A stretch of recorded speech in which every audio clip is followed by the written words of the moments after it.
In February 2026, personal income in the United States fell by $18.2 billion, a drop of 0.1% compared to the previous month. Now, 0.1% might sound tiny, but keep in mind, we're talking about the total income of every American household combined. A drop of $18 billion in a single month is not something economists take lightly. What drove this decline? Two main culprits. First, personal dividend income fell sharply, down $39.7 billion. Dividends are payments that companies make to their shareholders, and the drop here reflects what we're seeing in recent corporate financial statements. In other words, companies are paying out less to investors this month.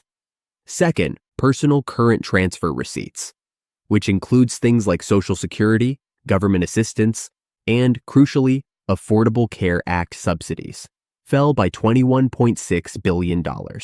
The ACA component alone dropped $34.4 billion, tied to updated enrollment estimates for the program. On the brighter side, compensation did go up, meaning workers' wages and salaries showed a modest increase. And farm proprietors' income rose as well, partly thanks to the federal government's Farmer Bridge Assistance Program, which sent payments directly to farmers during the month. Now, here's where things get interesting.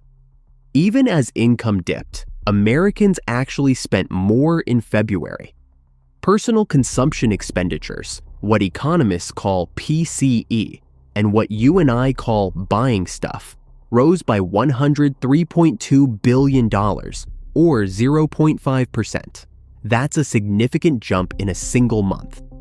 Breaking it down, spending on goods rose by $58.7 billion, while spending on services climbed $44.5 billion. People were buying more physical products and paying for more services. Think healthcare, dining out, transportation, entertainment.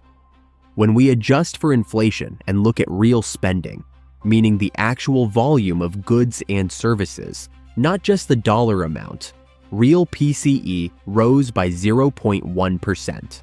Modest, but still positive. So what does this tell us?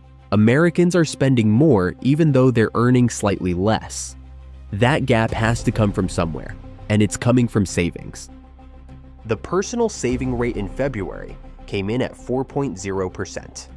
In dollar terms, Americans saved $931.5 billion that month. Compare that to January, when the saving rate was 4.5%. In just 1 month, the saving rate dropped 0.5 percentage point. Americans are dipping further into their pockets, or their savings accounts, to keep up with spending. For context, a healthy saving rate is generally considered to be somewhere between 8 and 15%. At 4%, we're well below that benchmark. And with income falling while spending rises, there's real pressure building on household finances across the country. Now let's talk about inflation, because this report also includes the PCE price index, which is the Federal Reserve's preferred measure of inflation. In February, the PCE price index rose 0.4% from January. Over the past year, it's up 2.8%. When you strip out food and energy, which tend to be volatile, the core PCE price index rose 0.4% for the month and 3.0% year over year. That 3.0% figure is still above the Federal Reserve's target of 2%, which means inflation hasn't fully been tamed yet. This matters because the Fed uses this number to decide whether to raise, lower, or hold interest rates steady. With core inflation still above target, rate cuts may remain on hold for longer than many Americans had hoped.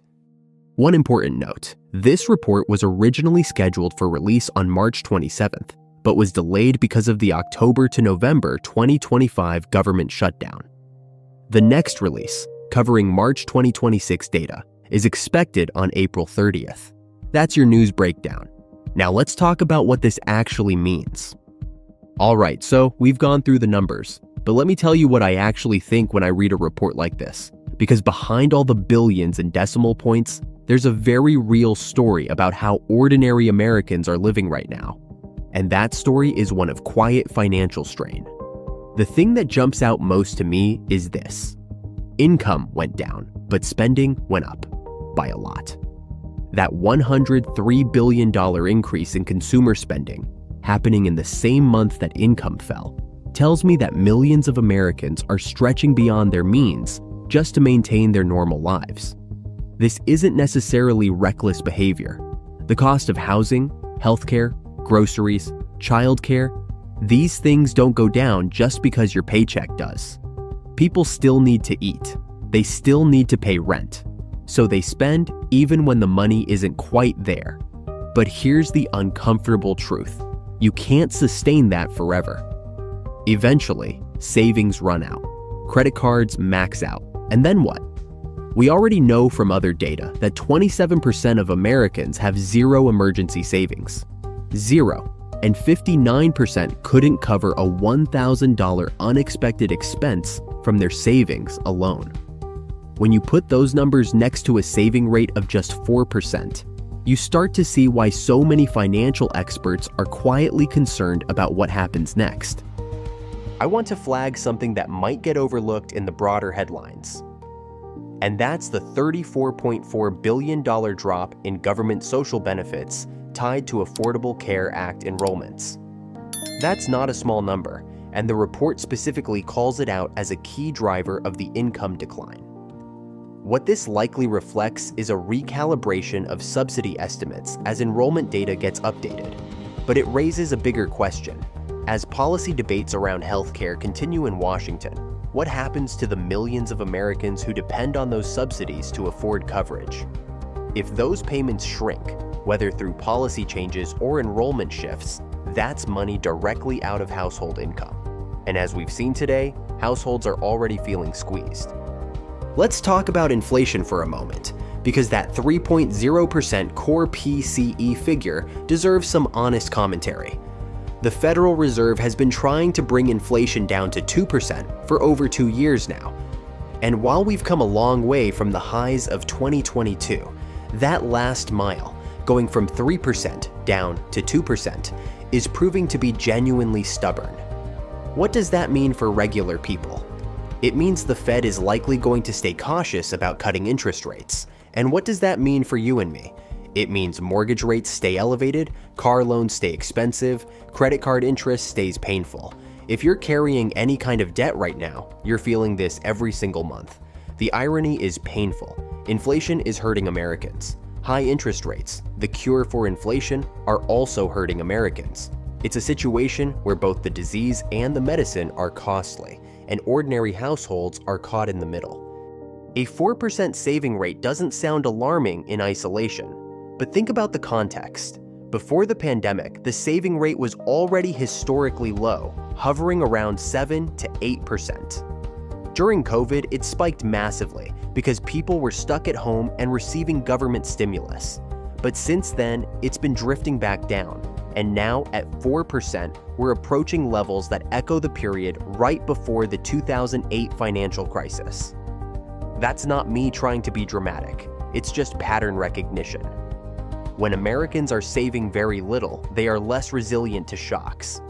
A job loss, a medical emergency, a car breaking down, any one of these events can become financially catastrophic for a family that has nothing set aside. And this isn't evenly distributed. Wealthier Americans, those who own homes and investments, are largely insulated. Their savings are locked up in assets that continue to appreciate. But for working and middle-class Americans living on wages alone, 4% savings means walking a tightrope. So if you're watching this and wondering what it means for your life, here's my honest take. Don't wait for economic conditions to improve before getting your financial house in order. The data strongly suggests that conditions are going to remain uncomfortable for a while. Inflation isn't fully beaten. Interest rates are still high. Real wage growth is fragile. The most powerful thing any individual can do right now is build even a small buffer. Not $100,000, just enough to cover one unexpected $1,000 expense without going into debt. Because right now, 59% of Americans can't do that. and that vulnerability compounds everything else. The other thing I'd say is pay attention to these reports. Not because you need to become an economist, but because this data directly affects the decisions you make. When to buy a house, when to refinance, whether to take on a new loan, how aggressively to pay down debt. An informed person makes better decisions, and in this economic environment, better decisions matter more than ever. The February 2026 Personal Income and Outlays report is, at its core, a snapshot of a country where people are working hard, spending to keep up, saving too little, and facing inflation that hasn't fully faded. It's not a crisis report, but it's not a comfortable one either. The next update comes April 30th with March data. By then, we'll have a clearer picture of whether these trends are worsening or beginning to turn around. Until then, stay informed, stay financially resilient, and as always, thank you for watching.